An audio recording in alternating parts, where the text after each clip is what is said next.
नमस्कार जी, मैं मंजू। ये कुछ दिन पहले जो मैंने पौधा आपको दिखाया था, तो ये पिछले साल मैंने कटिंग इसकी एक तैयार की थी मोगरा की। तो इतना हार्डी प्लांट है ये। मैंने एक बैग में जो मुझे कटिंग फिर तैयार हुई थी, तो मुझे लगाने की जगह नहीं मिली थी। सर्फ के 1.5 kg के पैकेट में ऐसे मैंने ग्रो कर दी थी, और मिट्टी डाल के। ऑर्गेनिक मिट्टी का इतना कमाल है, कितने फूल, जितने भी छोटा सा ये ब्रांच, ये देखिए एक थी सिंगल, और जब मैंने कटिंग की तो ये इतनी जल्दी बड़ी हुई, और ये देखिए फूल भी ढेर सारे आ गए, आप देख रहे हैं। तो ऑर्गेनिक मिट्टी का ही ये कमाल है। तो पहले सर्फ का पैकेट मैं ये दिखाती हूँ। कुछ दिन पहले ही मैंने आपको ये दिखाया था, किसी वीडियो में ये शेयर किया था।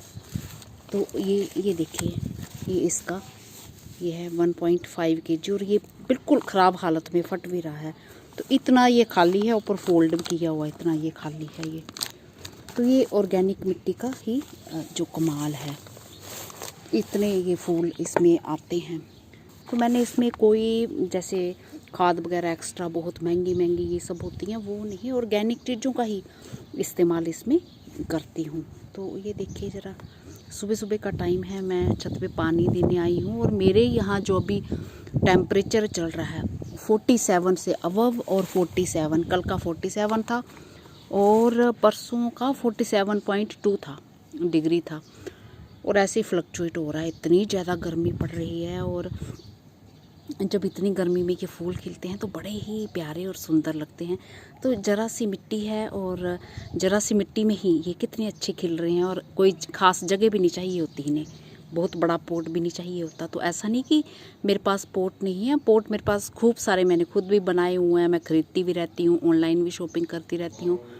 फिर भी कई बार कोई चीज़ जब हम ग्रो करते हैं तो हमें कुछ मिलता ही नहीं है, पूरे के पूरे जो पॉट आप खरीदते हैं वो ख़त्म ही हो जाते हैं, तो कुछ ना कुछ उनमें लगा रहता है इस तरह से।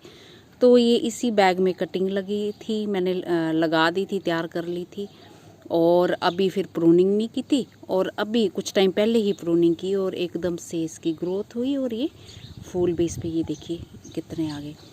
तो जब हम शुरुआत करते हैं इनके मिट्टी बनाने की, तो मिट्टी जब हमारे पास होती नहीं है, शुरुआत गार्डनिंग की करते हैं, तो हम एक जो पार्ट मिट्टी का ले लेते हैं, या फिर एक पार्ट खाद का, गोबर की खाद ले लेते हैं। वो आमतौर पे बहुत इजीली मिल जाती है, और सस्ता भी मिल जाता है, कहीं से भी वो मिल जाती है।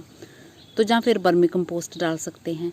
तो ये सब करके फिर हम शुरुआत करते हैं। उसके बाद हम क्या करते हैं, उसके बाद फिर हम धीरे धीरे, जैसे हमारे सीजनल प्लांट्स होते हैं, तो सीजनल प्लांट्स वो हमारे ख़त्म होते हैं, फिर उनके हिस्सों का हम इस्तेमाल अपनी मिट्टी में करते हैं, या फिर पत्ते हमारे खूब गार्डन में गिरते हैं जो पुराने पुराने होते हैं, तो उनको भी अपनी मिट्टी में इस्तेमाल करते हैं। तो मिट्टी बहुत धीरे धीरे हमारी उपजाऊ बन जाती है। फिर ना भी कुछ आप फर्टिलाइज़र दो तो भी उसके रिज़ल्ट जो हैं अच्छे बढ़िया रहते हैं। तो ये फिर शुरुआत इसी तरह से होती है, और धीरे धीरे आपकी मिट्टी जो है बहुत बढ़िया बन जाती है। तो ये देखिए, बस मुझे यही आपसे शेयर करना था कि इतने सारे ये इस पे फूल हैं, मैंने तो सोचा भी नहीं था इस पे आएंगे।